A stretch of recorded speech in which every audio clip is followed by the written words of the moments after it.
இது வரைக்கும் நீங்கள் எங்கள் சேனல் சப்ஸ்கிரைப் பண்ணலன்னா ப்ளீஸ் சப்ஸ்கிரைப் பண்ணுங்கள். கூடவே அந்த பெல் ஐக்கானையும் தட்டி விட்டுருங்க. இதை மூடிட்டு ஒரு மணி நேரம் ஊற வச்சுருங்க. இதில் இருக்கிற எல்லா ஃப்ளேவர்ஸையும் சோயா சங்க் அப்சர்வ் பண்ணிக்கும்.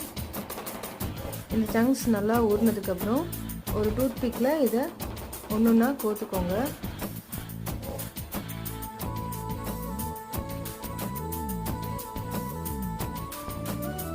இந்த மாதிரி உங்களுக்கு எவ்வளோ தேவையோ அவ்வளோ கோத்து வச்சுக்கோங்க. இப்போது ஒரு இரும்பு கல் சூடு பண்ணிவிட்டு நம்ம கோத்து வச்சதை இந்த மாதிரி அரேஞ்ச் பண்ணிக்கோங்க. இதை பொரிக்கிறதுக்கு மஸ்டர்ட் ஆயில் கொஞ்சம் சேர்த்து நல்லா வேக விட்டுடுங்க. எல்லா சைடும் வேகிற மாதிரி இந்த மாதிரி பெரட்டிக்கோங்க. பெரட்டிட்டு எல்லா சைடும் லைட் ப்ரௌன் ஆன உடனே தனியாக எடுத்து வச்சிடலாம். இதை இப்படியும் சர்வ் பண்ணலாம், இல்லைன்னா